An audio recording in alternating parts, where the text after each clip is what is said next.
أستغفر الله ربي من كل ذنب وأتوب إليه لا حول ولا قوة إلا بالله العلي العظيم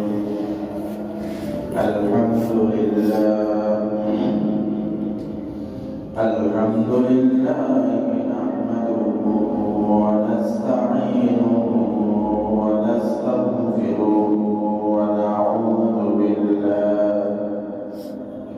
ونعوذ بالله من شرور أنفسنا ومن سيئات أعمالنا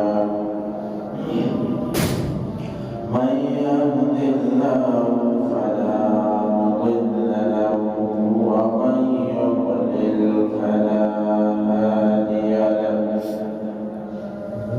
ونشهد أن لا إله إلا الله وحده لا شريك له ونشهد أن محمدا عبده ورسوله الذي أرسله بالحق بشيرا ونذيرا وداعيا إلى الله بإذنه وسراجا منيرا فقد قال الله تعالى في كلامه المجيد وفي فرقانه الحميد إن الله وملائكته يصلون على النبي يا أيها الذين آمنوا صلوا عليه وسلموا تسليما اللهم صل على سيدنا مولانا محمد وعلى آل سيدنا مولانا محمد بلغ العلا بكماله كشف الهدى بجماله حسنت جميع خصاله صلوا عليه وآله الحمد لله আল্লাহ তাআলার দরবারে শুকরিয়া আদায় করি মহান আল্লাহ তাআলা আমাদেরকে জামাদিউস সানি মাসের আজকের 25তম তারিখে এবং মাসের শেষ জুমাতে যথাসময়ে মসজিদে আসা বসা আল্লাহ তাআলার ইবাদতে নিজেদেরকে মশগুল রাখার তৌফিক দিয়েছেন এজন্য মহান আল্লাহ তাআলার দরবারে শুকরিয়া আদায় করে সকলে পড়ি আলহামদুলিল্লাহ দরুদ সালাম পেশ করি বিশ্বমানবতার বিশ্বমুক্তির দূত মনোরুল্লাহ বিশ্বনেতা যাকে কেন্দ্র করে মহান আল্লাহ তাআলা এই তামাম কায়নাতকে সাজিয়েছেন সেই মহান মানবের প্রতি দরুদ সালাম পেশ করে আমরা সবাই পড়ি সাল্লাল্লাহু আলাইহি ওয়াসাল্লাম। প্রিয় হাজিরিন, আমরা বিগত 10টি জুমায় ধারাবাহিকভাবে মুসলমানদের পতনের মৌলিক কারণ বা মুসলমানরা কেন পিছিয়ে গেছে বা যাচ্ছে এই বিষয়ে মৌলিক যে কারণগুলো ছিল সেখান থেকে আমরা হাতে গোনা কিছু কারণ আলোচনা করেছি। আজকের জুমায় আমরা সেই বিষয়ের সমাপ্তি এবং কিভাবে এই পতন থেকে পিছিয়ে পড়া থেকে আমরা বাঁচতে পারি সে বিষয় নিয়ে আলোচনা রাখবো ইনশাআল্লাহ। সুবহানাকা লা ইলমা লানা ইল্লা মা 'আল্লামতানা ইন্নাকা আনতাল আলিমুল হাকীম। আল্লাহ তাআলার কাছে সাহায্য এবং আল্লাহ তাআলার করুণা চেয়েছি, কেননা আল্লাহ তাআলা যদি রহমত না করেন, সুযোগ না দেন, তাহলে আমার দ্বারা এমন কিছু করা সম্ভব নয়, বা আমাকে এমন কিছু বলতে পারবো না যেটার মাধ্যমে আমরা কোরআন এবং হাদিস থেকে কিছু শুনতে পারবো। এজন্য আল্লাহ তাআলা করুণা চেয়ে, রহমত চেয়ে আমরা আজকের আলোচনা থেকে এগিয়ে যাচ্ছি। আজকের আলোচনার মূল বিষয়বস্তু হলো পৃথিবীর যাবতীয় কাজে আমার জীবনের সমস্ত কাজে আল্লাহ তাআলাকে ভয় করব এবং আল্লাহ তাআলাকে সর্বোচ্চ সম্মান ভালোবাসা প্রদর্শন করব। তবেই আমি আমার পরিবার, আমার সমাজ, আমার রাষ্ট্র অবশ্যই সফলতার দ্বারে উঠতে সক্ষম হবে। এই সফলতার জন্য আমাদের করণীয় এবং আমরা কোন বিষয়গুলো করলে পরে আমাদের সফলতা আসবে, আমরা আলোচনা করে যাওয়ার আগে কয়েকটি কথা বলে নিই। এই যে আমরা আলোচনা করেছিলাম মুসলমানদের পতনের জন্য যে বিষয়গুলো দায়ী কারণ হিসেবে আছে, তার মধ্যে আমরা এক নাম্বার আলোচনা করেছিলাম মুসলমানদের নেতৃত্বভার এমন কিছু মানুষের কাছে যাবে যে মানুষগুলো মূলত কোরআন এবং হাদিসের ধারক বাহক নয়, অর্থাৎ তারা স্বাধীন ছাড়া কোরআন এবং হাদিসকে বাস্তব জীবনে মানুষের প্রতিফলন করার জন্য যে ঘটকগুলো প্রয়োজন, যে কর্মপদ্ধতিগুলো হাতে নেওয়া প্রয়োজন, তার সেগুলো নেবেন না। তারা নেবে মানুষ কর্তৃক লিখিত বা মানুষ কর্তৃক সৃজিত এমন কিছু বিষয়, মানব দ্বারা উদ্গঠিত বিষয়গুলোকে মানুষের কল্যাণের জন্য, উন্নতির জন্য তারা নেবে। তো যার ফলে কোরআন এবং হাদিস এগুলো তারা দূরে রাখতে চেষ্টা করবে, দূরে রাখবে। তাহলে এই দৃষ্টিকোণ থেকে যদি আপনি আসেন, তাহলে বর্তমানে পৃথিবীর কোন জায়গায় সঠিকভাবে একনিষ্ঠতার সহিত কয়জন প্রতিনিধি মুসলমান বা যারা মুসলমান আছেন তাদের মধ্যে কয়জন প্রতিনিধি আলেম বা তাদের মধ্যে কয়জন প্রতিনিধি 5 ওয়াক্ত নামাজ পড়েন, ওই প্রতিনিধিগুলো কি আসলে আল্লাহ তাআলা যা হালাল করেছেন তা হালাল হিসেবে সবগুলো কি মানেন? আল্লাহ তাআলা যা হারাম করেছেন তা কি তারা সবগুলো হারাম হিসেবে মানেন? যদি এই বিচার বিশ্লেষণ আমরা করতে যাই, তাহলে দেখো এই আমাদের সমাজে যারা নেতৃত্ব দিচ্ছেন ওই সমস্ত মানুষগুলো ইসলামের পক্ষে নন, অর্থাৎ ইসলামের অনুকূলে তারা কাজ করতে চান না। কেন? এগুলো অনেক উত্তর আছে, এই উত্তর এখন না। তবে আমাদের এই পতনে, আমাদের সমাজের এই অবক্ষয় ভয়ে এই যে আমাদের সমাজে এত দুর্নীতি হয়, আমাদের সমাজে ঘুষ, সুদ, চোরাচালান থেকে শুরু করে নারী নির্যাতন, পুরুষ নির্যাতন, ব্যভিচার, খুন, রাহাজানি থেকে শুরু করে যা কিছু হচ্ছে, এর জন্য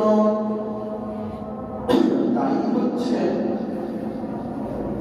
মূলত আমাদের কর্মপদ্ধতি। অর্থাৎ আল্লাহ তাআলা আমাদেরকে খলিফা হিসেবে নির্বাচন করেছেন। আল্লাহ তাআলা কোরআনে বলেছেন, ইন্নী জাঈলুন ফিল আরদি খলিফা, আমি এই জমিনে আমার প্রতিনিধিত্ব করার জন্য, ভালোর প্রতিনিধিত্ব করার জন্য, আমার হুকুমের প্রতিনিধিত্ব করার জন্য একদল মানুষ সৃষ্টি করব, যারা আমার কথার প্রতিনিধিত্ব করবে। কিন্তু বাস্তবিকভাবে যদি আমরা এই কথাকে ব্যাখ্যা করি এবং এই কথাকে বোঝার চেষ্টা করি, আল্লাহ তাআলা যে বলেছেন যে ওহে ফেরেশতারা, وَإِذْ قَالَ رَبُّكَ لِلْمَلَائِكَةِ إِنِّي جَاعِلٌ فِي الْأَرْضِ خَلِيفَةً, ওহে ফেরেশতারা, আমি এই জমিনে আমার হুকুম পালন করার জন্য কিছু মানুষ প্রেরণ করব। তখন ফেরেশতারা বলল, قالوا أتجعل فيها من يفسد فيها ويسفك الدماء, ফেরেশতারা তখন বলে উঠল, আল্লাহ, যাদেরকে আপনি বানাবেন তার জন্য গিয়ে মারামারি করবে, ফাসাদ করবে, হিংসা বিদ্বেষ করবে, আপনার কথাকে অমান্য করবে। এই কথা কারা বলেছে? ফেরেশতারা বলেছে। তাহলে ফেরেশতারা যখন এই কথাটা বলেছে, ফেরেশতারা কি ভুল বলেছিল কথাটা? এই দৃষ্টিকোণ থেকে ফেরেশতারা কথাটা ভুল বলে নাই। আল্লাহ তাআলা যে বিষয়টা এখানে আমাদেরকে বোঝাতে চেয়েছেন সেটা হচ্ছে, ওহে মানুষ, আমি চাইলে তোমাদেরকে জান্নাত জাহান্নাম দিয়ে দিতে পারি, তো তোমরা আমার প্রতি প্রশ্ন রাখার একটা কৌশল অবলম্বন করবে। সেই কৌশল যাতে তোমরা অবলম্বন করতে না পারো, তোমাদেরকে সুস্থ মস্তিষ্ক এবং তোমাদেরকে চলার মতো আবেগ, বিবেক, বুদ্ধি, এই সমস্ত কিছু তোমাদেরকে দিলাম। এগুলো দেওয়ার পরে আবার এই দুনিয়ার রং তামাশা, চাকচক্য, লোক সবকিছু তোমাদেরকে সামনে রাখলাম।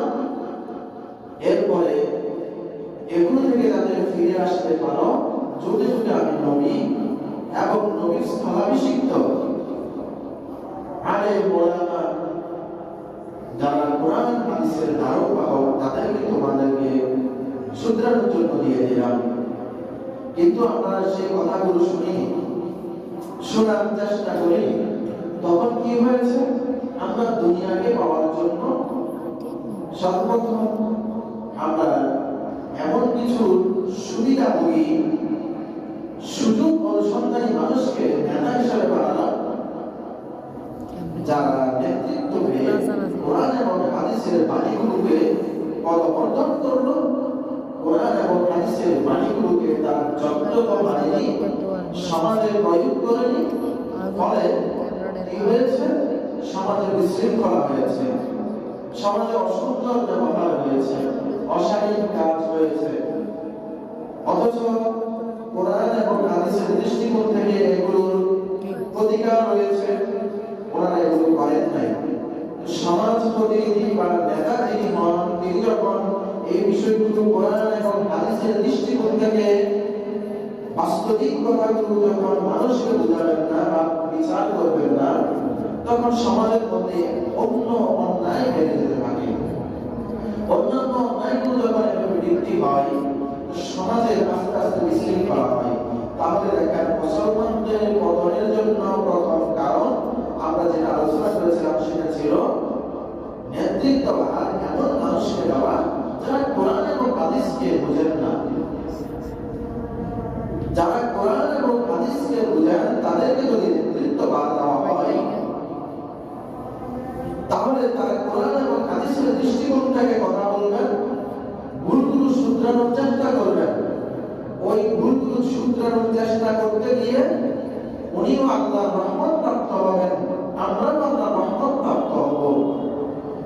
এই যে রহমত প্রাপ্ত হওয়ার বিষয়টা, একটা রহমত আল্লাহর কাছে প্রাপ্ত হওয়া তো চারটিখানি কথা নয়। এই যে রহমত প্রাপ্ত হলাম, ওটার মাধ্যমে আমার আল্লাহ তাআলার করুণা, ভালোবাসা এবং আমার ইমানে একটা জোশ আসে, আমার ইমানের মধ্যে একটা পরিবর্তন আসে, আমার পরিবারের মধ্যে একটা পরিবর্তন আসে, আমার সমাজের মধ্যে পরিবর্তন আসে। অথচ সেই পরিবর্তনটুকু হয় না কেন? কারণ আমরা নেতৃত্ববাদ তাদেরকে দিই নাই, যাদের মাধ্যমে আমাদের উপর রহমত আসবে, যাদের কর্মের মাধ্যমে। এরপরে আমরা 2 নম্বর আলোচনা করেছিলাম, সন্তান যখন তার পিতা মাতা যখন এই যে আল্লাহ তাআলার ফরজ হুকুম নামাজের প্রতি মানুষ যখন অলসতা করেছে, আমরা অভিভাবক হিসেবে যখন নামাজের প্রতি অবহেলা করেছি, আমাদের সন্তান, আমাদের পরিবার, আমাদের স্ত্রী, আমাদের সমাজের মানুষগুলো নামাজের প্রতি অবহেলা করতে শুরু করলো। আস্তে আস্তে একটা সমাজ সৃষ্টি হলো, যেই সমাজের মানুষগুলো নামাজের প্রতি অবহেলা করেছে। আর নামাজের প্রতি অবহেলার কারণে আমরা কতগুলো কারণ বলেছিলাম, সেগুলো কি? 1 নম্বর হচ্ছে আমার মনস্তাত্ত্বিক সমস্যা হয়, আমার শারীরিক সমস্যা হয়, এরপরে আমার পারিবারিক যে শিক্ষা, আমার সুশৃঙ্খল হওয়ার যে শিক্ষা, সময় ম্যানেজমেন্টের যে শিক্ষা নামাজ থেকে আমরা পাই, এবং আমার দৈনন্দিন জীবনের কর্মগুলো ক্রিয়াশীল হওয়ার জন্য নামাজের যে ভূমিকাগুলো, এগুলো যখন সব নামাজের মাধ্যমে হতো, ওই নামাজ যখন আমরা ছেড়ে দিয়েছি, তখন আমরা অকর্মণ্য হয়ে গেলাম, অলস হয়ে গেলাম। এই অলসতা পেয়ে বসার কারণে আমাদের পতনের আরেকটি কারণ হচ্ছে এটাই যে আমরা নামাজগুলো নিয়ে অবহেলা করেছি।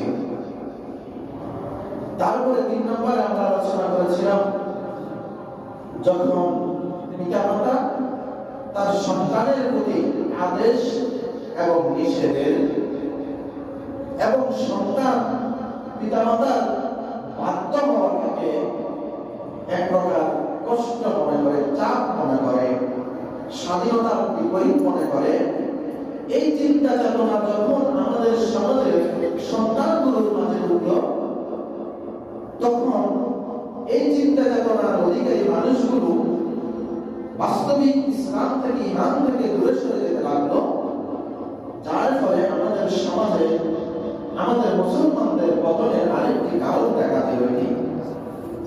4 নম্বরে আমরা বলেছিলাম, হালালকে হালাল হিসাবে জানা, হারামকে হারাম হিসাবে জানা।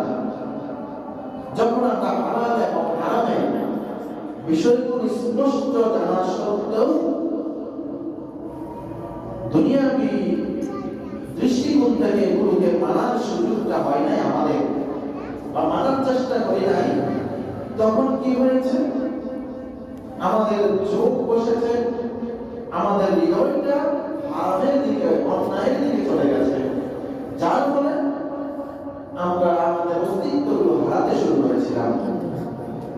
5 নম্বরে আমরা ধারাবাহিক আলোচনা এভাবে 5 নম্বরে আমরা এই যে আল্লাহ তাআলার হুকুমগুলো, যে সমস্ত ফরজ হুকুমগুলো আমাদের উপরে দেওয়া হয়েছে, ওই ফরজ হুকুমগুলো বিশেষত যাকাত, হজ, এই যে এই জাতীয় যে সমস্ত বিষয়গুলো আছে, আর্থিক লেনদেনের যে বিষয়গুলো আছে, আল্লাহ তাআলার হক এবং বান্দার হক, এই আল্লাহ তাআলার হকগুলো, এটার তো আমরা আলোচনা করেছিলাম এরপর বান্দার হকগুলো যখন বান্দা নষ্ট করতে শুরু করেছে, এটাকে গুরুত্ব দিতে চাইলে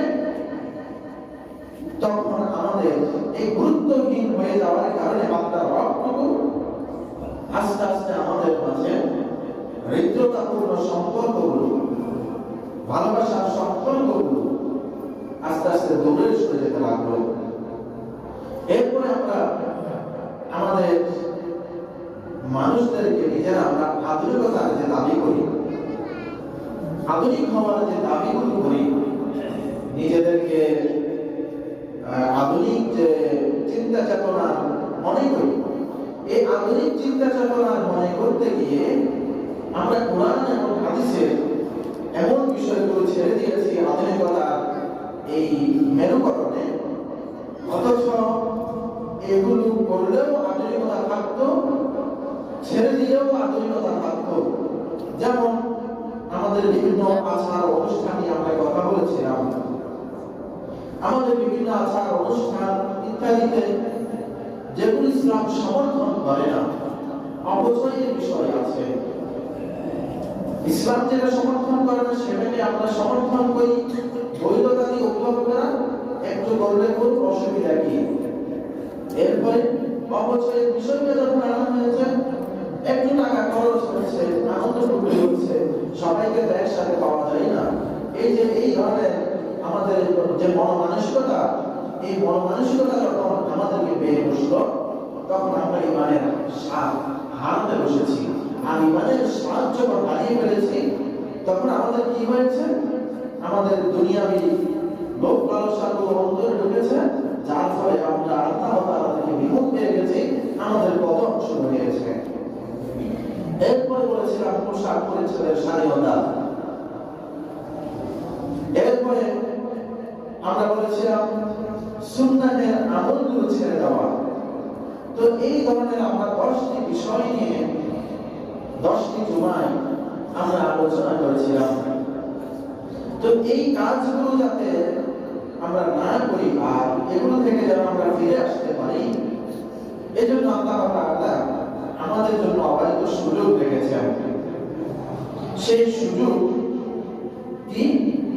তাহলে আমরা যে বিষয়গুলো শুনলাম, এছাড়া আরো অনেক কিছু বলেছি আমরা সেদিন আলোচনার ভিতরে। তো এই কাজগুলো যাতে আমরা না করি এবং এখান থেকে ফিরে যাতে আসি, এজন্য আল্লাহ তাআলা বলেছেন আমাকে ভয় করো।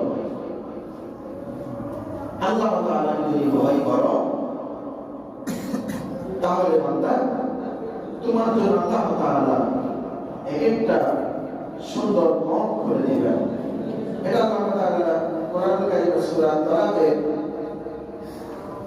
2 থেকে 5 নং আয়াতের মধ্যে সুন্দরভাবে স্পষ্ট করেছেন আমাদের জন্য এভাবে। আউযু বিল্লাহি মিনাশ শাইতানির রাজীম। বিসমিল্লাহির রহমানির রহিম। ওয়া মান ইয়াত্তাকিল্লাহা ইয়াজআল লাহু মাখরাজা ওয়া ইয়ারযুকহু মিন হাইসু লা ইয়াহতাসিব। আল্লাহ তাআলা এখানে আমাদেরকে একটি বিশেষ সতর্ক বার্তা দিয়েছেন এবং আমাদের জন্য উৎসাহ দিয়েছেন। সতর্ক সাথে উৎসাহ রয়েছে।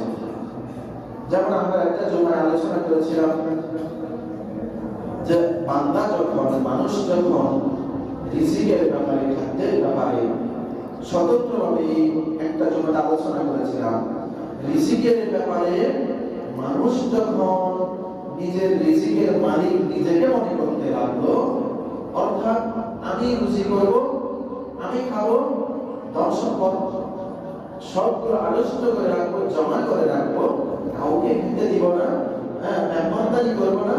এই যে আলোচনা করেছিলাম একটি জন্য মুসলমানদের পতনের একটা কারণ ছিল সম্পদ নিয়ে, আয় রুজি নিয়ে। তারা বলছেন তোমরা এগুলো নিয়ে চিন্তা করা লাগবে না, তোমরা ফাসাদ করা লাগবে না, তোমাদের কোনো কর্ম অকর্মণ্য মনে হবে না, তোমাদের হৃদয়গুলো ইসলাম থেকে, ঈমান থেকে খারিজ হবে না। তাহলে তোমাদের কর্তব্য কি?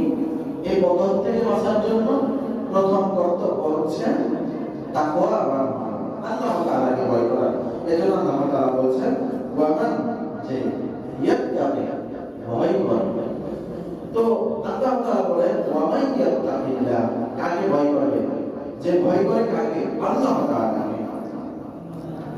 যেই ব্যক্তি আল্লাহ তাআলাকে ভয় করে, আল্লাহ তাআলা বলছেন ইয়াজআল লাহু, আমি তার জন্য করি বা এমন একটা বিষয় তার জন্য নিয়ে আসি মাখরাজা, যা তার জন্য একটা কৌশল হবে। অর্থাৎ এটাকে দুই দিকে কথা বলা যায়। যেই ব্যক্তি আল্লাহ তাআলাকে ভয় করে, আল্লাহ তাআলা তার জন্য একটা উপায় বের করে দেন। এটা হচ্ছে সহজতা, যেটা আল্লাহ তাআলা কোরআনে বলেছেন, সহজে বোঝা যায়। আরেকটা বিষয় হচ্ছে এভাবে, আমি যদি আল্লাহ তাআলাকে ভয় করি, আমার উঠায় বসায়, কাজে কর্মে লেনদেনে, আমার আচার ব্যবহারে, আমার যাবতীয় কাজে যদি আল্লাহ তাআলাকে ভয় করি, আমি যেখানে যাই, যে অবস্থায় থাকি, যে কোনো কর্ম করি, সেখানে আল্লাহ তাআলা আমার জন্য সহজ, আমার জন্য কল্যাণকর, আমার জন্য উত্তম একটি পথ খুলে দিবেন বলে সুবহানাল্লাহ। তাহলে এখানে মৌলিক বিষয় কি? মৌলিক বিষয় হচ্ছে এই আয়াতের সূরা আত-তালাকের এই 2 নং আয়াতের মৌলিক বিষয় হচ্ছে আমাকে আপনাকে আল্লাহ তাআলাকে ভয় করা লাগবে।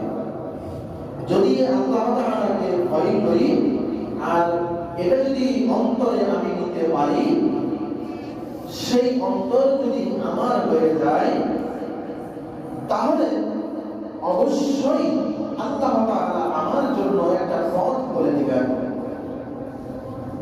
আপনাদেরকে একটা ঘটনা শোনাই, বাস্তব ঘটনা। আব্বাসীয় আমলে এক ব্যক্তি, সে অনেক অন্যায় করেছে, অপরাধ করেছে, গুনাহ করেছে। সেই ব্যক্তি হঠাৎ মনের মধ্যে উল্লেখ হলো, আমি তো ইলম পড়া মানুষ ছিলাম, আল্লাহ তাআলা আমাকে ইলম দিয়েছেন চিনার মতো, আল্লাহ তাআলাকে বোঝার মতো, কিন্তু আমি সেটাকে যথাযথ ব্যবহার না করে মনের মতো চলে আমি নিজের উপর অপরাধ করেছি। তো সেই ব্যক্তি আল্লাহ তাআলাকে পাওয়ার জন্য, ক্ষমার জন্য, যেহেতু অনেক বেশি অপরাধ হয়ে গেছে, সে মক্কায় চলে গেল, হজ সম্পন্ন করলো, মক্কায় থেকে গেল। আল্লাহ তাআলাকে ডাকতে লাগলো এবং বলতে লাগলো, যতদিন পর্যন্ত আল্লাহ তুমি আমাকে না বলো, কিন্তু আমি স্বপ্নে না দেখি বা আমি অনুভব না করি যে আমার গুনাহগুলো মাফ হয়েছে, ততদিন পর্যন্ত আমি তোমার এই ঘরকে ছাড়বো না। এভাবে যেতে যেতে 40 বছর আল্লাহ তাআলার কাছে এভাবে কাঁদতেছিলেন। যুবক বয়সে গিয়েছেন, মোটামুটি মিডিয়াম বয়সে গিয়েছেন, এখন একেবারে চুল দাড়ি পেকে বৃদ্ধ হয়ে গেছেন। তিনি সব সময় আল্লাহ তাআলাকে ডাকেন, কিন্তু আল্লাহ তাআলা তার ডাকে সাড়া দিচ্ছেন না, যা উত্তর দিয়ে যাচ্ছেন তা পাচ্ছেন না। ইতিমধ্যে বাগদাদের এক যুবক, সে মনস্থির করলো, আমি নিজে ভালো হব এবং একজন আল্লাহওয়ালা মানুষকে নিজের মুর্শিদ হিসাবে, পথ প্রদর্শক হিসাবে ধরব। তো সেও চলে গেল মক্কায়। সে মক্কায় গিয়ে দীর্ঘদিন, অনেক দিন সে খুঁজতে লাগলো, দেখি কোন মানুষটা বা কোন বুজুর্গ, কোন আল্লাহওয়ালাকে ধরলে আমি সহজে আমার কাজগুলো করতে পারবো, ওনার থেকে কিছু বিষয় হাসিল করতে পারবো। যুবক দেখলো এক বৃদ্ধ, প্রথম দিন থেকে সে ওই বৃদ্ধটাকে দেখলো যে উনি এক কোণায় বসে থাকেন, তাসবিহ তাহলিল করেন, জিকির আজকার করেন, কান্না করেন। সে অনেক দিন দেখার পর একদিন সে যুবক বৃদ্ধর কাছে গিয়ে বলল, ওহে বৃদ্ধ, আমি আপনার সাথে কিছুদিন থাকতে চাই, কিছু আমল শিখতে চাই এবং কিছু বিষয় আছে যেটা অর্জন করতে চাই। বৃদ্ধ বলল, দেখো বাবা, আমার সাথে থেকো না, আমি গুনাহগার মানুষ। সে তো আসল কাহিনী জানে না, সে জোর করে তার সাথে থেকে গেল। এভাবে থাকতে থাকতে অনেক দিন গেল। একদিন বৃদ্ধ রাতের আধারে নামাজ পড়ে আল্লাহকে ডাকছেন, লাব্বাইক আল্লাহুম্মা লাব্বাইক। উপর থেকে আওয়াজ আসছে, লা লাব্বাইক লা লাব্বাইক। তুমি যে আমাকে আল্লাহ তাআলাকে ডাকো, তোমার ডাকে আমি শুনবো না। এই অবসরে এই যুবকটাও সে অনেক আমল করার কারণে, তার হৃদয়ে ঈমান তাজা থাকার কারণে সে এই ডাকটা শুনে ফেলেছে। অর্থাৎ বৃদ্ধ যখন বলে লাব্বাইক, উপর থেকে আওয়াজ আসে, যে একটা আওয়াজ, এই আওয়াজটা আসতেছে লা লাব্বাইক লা লাব্বাইক, তোমার আওয়াজ গ্রহণযোগ্য নয়। যুবক হতভম্ব হয়ে গেল। এবার যুবক তাকে কিছু না বলে, কিছু জিজ্ঞেস না করে বলল, মুরব্বী, আমি কালকে আপনাকে ছেড়ে চলে যাচ্ছি। বলছো, তোমাকে আমি বললাম চলে যেতে, তুমি চলে যাও নাই, আমার সাথে জোর করে থেকেছ, আবার চলে যাচ্ছ, কোন কারণে আমার কাছ থেকে চলে যাচ্ছ? বলছে, আমি বলতে আপনি কষ্ট নেবেন না তো? না, কষ্ট নেবেন না, বলো, এর চাইতে অনেক বেশি কষ্ট আমার হৃদয়ে আছে। যুবক বলল, কাল রাতে যখন আপনি আল্লাহ তাআলাকে ডাকছেন, আল্লাহুম্মা লাব্বাইক, এভাবে আল্লাহ তাআলাকে বিভিন্ন বিষয় দিয়ে ডাকছেন, কিন্তু উপর থেকে আপনার জন্য আওয়াজ আসে এভাবে, লা লাব্বাইক, অর্থাৎ তোমার ডাক গ্রহণযোগ্য নয়, তোমার ডাক আমি শুনবো না। বৃদ্ধ কান্না শুরু করলেন। বলছে, দেখো বাবা, আমি গত 40টি বছর আল্লাহ তাআলাকে ডাকছি, আর 40 বছর আমি এই অবস্থা করছি। আমি একটা মুহূর্তের জন্য বসে আছি, কোন সময় আমি লাব্বাইক বললে আল্লাহ তাআলা আমার সেই লাব্বাইকের জবাব লাব্বাইক হিসেবে দিবে। যুবক চলে যেতে লাগলো, আর বৃদ্ধ অজরে কাঁদতে লাগলো, আর বলতে লাগলো, ওহে যুবক, তুমি তো আমাকে ছেড়ে চলে যেতে পারো, আমার কাছে ছিলে, আবার চলে যেতে পারছো, কোথাও গিয়ে ঠাঁই নেবে, কারো কাছে বা কারো দরবারে গিয়ে ঠাঁই নেবে, অন্য কারো কাছে তুমি শিষ্যত্ব গ্রহণ করবে। আমি তো এমন বৃদ্ধ হয়ে গেছি, এমন অপরাধী হয়ে গেছি, আমি তো ওই একমাত্র আল্লাহ ছাড়া আর কারো কাছে যেতে পারছি না। কারণ আমি যদি কারো কাছে যাই, আজকে যেমন তোমার কাছে আমি ছোট হয়ে গেছি, কারো তো আরেকজনের কাছে ছোট হয়ে যাবো। এজন্য কারো কাছে ছোট না হয়ে আল্লাহর কাছে ছোট হয়ে শুধু যাচ্ছি, কখন আল্লাহ আমার লাব্বাইকের জবাব লাব্বাইক হিসেবে দিবে। যুবক যখন কতটুকু চলে গেল, এবার সেই উপর থেকে আওয়াজ আসলো, আজ তোমার তাওবা কবুল হয়েছে, তোমার ডাক কবুল হয়েছে, লাব্বাইক লাব্বাইক বলে একটা আওয়াজ আসলো। যুবক পিছন থেকে ফিরে তাকালো, বৃদ্ধ মুখে চমৎকার এক হাসি, যেটা জান্নাতের হাসি, বলে সুবহানাল্লাহ, সুবহানাল্লাহ। এই ভয়টা আমার থাকা লাগবে বাবার ভাইরা, আল্লাহ তাআলার কাছে চাইতে থাকবো, আল্লাহ তাআলা আমাকে দিবেন, এই নিয়তে চাইবো, আমি পাচ্ছি না, তাই বলে আল্লাহ তাআলাকে ছেড়ে দিব। সম্মানিত হাজির, মসজিদের জন্য কালেকশন চলছে, আপনারা আপনাদের অবস্থান থেকে সারাদিন এবং কথাগুলো ভালোভাবে শুনুন। আল্লাহ তাআলাকে আমরা রাখবো, কখনো পেরেশান হব না ডাকতে ডাকতে। আমি যদি আল্লাহ তাআলাকে লাগার মতো রাখি, আল্লাহ তাআলা সেই কথা বলছেন, ওয়া মান ইয়াত্তাকিল্লাহ, যে আল্লাহ তাআলাকে ভয় করে, ইয়াজআল লাহু মাখরাজা, আল্লাহ তাআলা তার জন্য কোনো না কোনো একটা পথ অবশ্যই করে দিবেন। এরপর আল্লাহ তাআলা 3 নং আয়াতে বলছেন, ওয়া ইয়ারযুকহু মিন হাইসু লা ইয়াহতাসিব, বান্দা তুমি যদি আমাকে ভয় করো, তাহলে তোমার জন্য সুসংবাদ, আনন্দের বিষয়। ওয়ায়ারযুকুহু, রিজিক আল্লাহ তাআলা এমন ভাবে পুরা মাধ্যমে দিবেন যে মিন হাইসু লা ইয়াহতাসিব, যে মানুষ তা কল্পনা করতে জানবে না বা মানুষ তা হিসাব করতে পারবে না। আল্লাহ তাআলা কোথায় থেকে কিভাবে রিজিক দিবেন এটা কেউ কল্পনা করতে পারবে না, কেউ বলতেও পারবে না।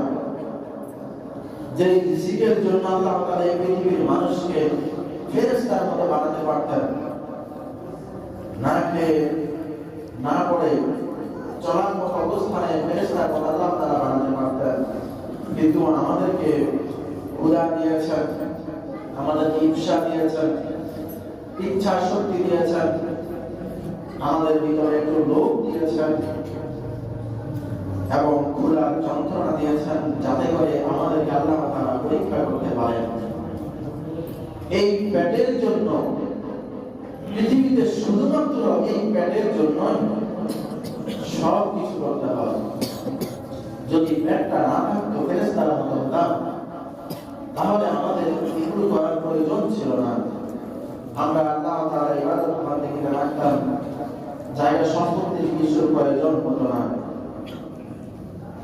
এটা আল্লাহ তাআলা এক একজনকে এক একভাবে দিয়েছেন মর্যাদার জন্য, যাতে আল্লাহ তাআলা এই পরীক্ষার মাধ্যমে আমাকে আপনাকে উত্তীর্ণ করতে পারেন। কে আল্লাহকে বেশি ভয় করে আর কে আল্লাহ তাআলাকে কম ভয় করে, কে আল্লাহ তাআলাকে মোটেও ভয় করে না। এরপর আল্লাহ তাআলা বলছেন, ওয়া মান ইয়াত্তাকিল্লাহ, যে ব্যক্তি আল্লাহ তাআলাকে ভয় করে, ইয়াজআল লাহু মিন আমরিহি ইউসরা, বান্দা আমি তোমাকে রিজিক দিব। এরপর আল্লাহ তাআলা বলছেন, ওয়া মান ইয়াত্তাকিল্লাহ, যে ব্যক্তি আল্লাহ তাআলাকে ভয় করে, ইয়াজআল লাহু, আমি তার জন্য এমন একটা পথ করব, মিন আমরিহি ইউসরা, যে সে কাজ করতে যাবে সেই কাজ আমি তার জন্য সহজ করে দিব। যেই কাজ করতে যাবে সেই কাজ আমি তার জন্য কি করে দিব? সহজ করে দিব। কার কথা? আল্লাহ তাআলার কথা। সূরা আল-ফালাক 2 থেকে 5 নম্বর আয়াত আপনারা কি একটু পড়ে দেখেন, শুধুমাত্র আয়াতের অনুবাদটা করেন।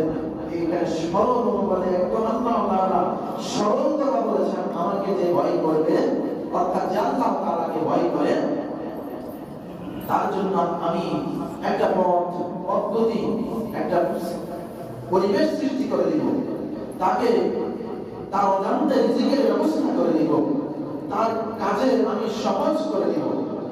4 নম্বর আল্লাহ তাআলা বলেছেন, ওয়া মান ইয়াত্তাকিল্লাহ, যে ব্যক্তি আল্লাহ তাআলাকে ভয় করে, ইউকাফির আনহু সাইয়্যাতিহি, ইউকাফির, আমি তার জন্য মোচন করে দিব, তার জন্য আমি বেনিশ করে দিব। কি বেনিশ করব? আনহু, ওই মানুষটা থেকে, সাইয়্যাত, যত ধরনের মন্দ গুনাহের কাজ করেছে, যে আমাকে ভয় করবে, তার ভয় নাই, তার যত গুনাহ হয়েছে সমস্ত গুনাহ আমি মিটিয়ে দিব। বলি সুবহানাল্লাহ। তারপরে আল্লাহ তাআলা শুধু গুনাহ মিটিয়ে দিবে এটা বলেন নাই, সে গুনাহ তাফসীরে ইবনে কাসির, এটাতে আপনি যদি পড়েন, মানাতুল কোরআন যদি পড়েন, এখানে মধ্যে একটি কথা বলেছে, আল্লাহ তাআলা সাইয়্যাত বলেছেন, তার গুনাহগুলোকে কাফারা মাফ করে দিবেন, এবং মাফ করে দিয়ে আল্লাহ তাআলা তাকে ওই গুনাহ যেগুলো মাফ করেছেন, ঠিক ওই গুনাহ সমপরিমাণ সওয়াব আমার আপনার আমলনামায় দিয়ে দিবেন। বলে সুবহানাল্লাহ। শুধু এটা, এরপর আল্লাহ তাআলা বলেছেন, ওয়া ইউ'তিল লাহু আজরা, আমি তার জন্য মহান জাযা, মহান পুরস্কারের ব্যবস্থা করব। বলে সুবহানাল্লাহ। তাহলে বাবারা, ভাইরা, এই যে আমাদের পতনের যে আমরা আলোচনা করেছি, মুসলমানদের পতনের, এই যে পতনের যে 10টি জুমায় আমরা আলোচনা করেছি, এই 10টি জুমার টোটাল কথা হচ্ছে এটাই, আমাদেরকে এই পতন থেকে বাঁচার জন্য, ব্যক্তিগত পতন থেকে, পারিবারিক পতন থেকে, সামাজিক পতন, রাষ্ট্রীয় পতন, অধঃপতনের এই অতল তহবল থেকে বাঁচার জন্য আমাদের সকলের সামষ্টিকভাবে কাজ হচ্ছে এটাই, সর্বদা আল্লাহ তাআলাকে ভয় করা। আমি ভালো কিছু করতে না পারি, বেশি আমল করতে না পারি, আল্লাহ তাআলাকে ভয় করতে পারি, এখানে কোনো টাকার প্রয়োজন হয় না, এখানে কোনো শ্রমের প্রয়োজন হয় না, এখানে কারো খরচ হওয়ার প্রয়োজন হয় না। শুধুমাত্র অন্তরে আল্লাহ তাআলার ভয়টুকু রাখবেন, যা কিছু করবেন আল্লাহ তাআলা তাতেই বরকত দিবেন, তাতে সফলতা দিবেন। এটা কার কথা? আল্লাহ তাআলা যেন আমাদেরকে আলোচ্য এই বিষয়গুলো বুঝার সবাইকে তৌফিক দান করেন, আমরা বলি আমিন। সম্মানিত হাজির, আমাদের কমপ্লেক্স মসজিদে প্রতি মাসে একটি জিকির মাহফিল হয়। আধ্যাত্মিকতার একটি সোহবতে এখানে জিকিরের প্রশিক্ষণ হয়। এই জিকিরের প্রশিক্ষণের মাধ্যমে একজন ব্যক্তি আধ্যাত্মিকতায় উন্নীত হতে পারে। জিকিরের মাধ্যমে ব্যক্তি তাকওয়াবান হতে পারে। জিকিরের মাধ্যমে ব্যক্তি নিজের হারানো কিছুকে পেতে পারে। কারণ যে ব্যক্তি যত আল্লাহ তাআলাকে স্মরণ করবে তার সফলতা ততই সন্নিকটে। ইনশাআল্লাহ আগামীকাল শনিবার এশার নামাজের পরে এই মাসের জিকির ইনশাআল্লাহ অনুষ্ঠিত হবে। আপনাদের সকলের প্রতি দাওয়াত, আপনারা অবশ্যই এশারের নামাজ এখানে জামাতের সহিত পড়বেন। আপনাদের বন্ধু বান্ধব এবং আত্মীয় স্বজন যারা আছে মসজিদে আসার মতো তাদেরকে দাওয়াত দিবেন। ইনশাআল্লাহ জিকিরে উপস্থিত হয়ে আপনার ইহকাল এবং পরকালে যে কামিয়াবি আছে এটুকু অর্জন করে নেবেন। ওয়া তাওফীক ইল্লা বিল্লাহ। আসসালামু আলাইকুম ওয়া রাহমাতুল্লাহি ওয়া বারাকাতুহু।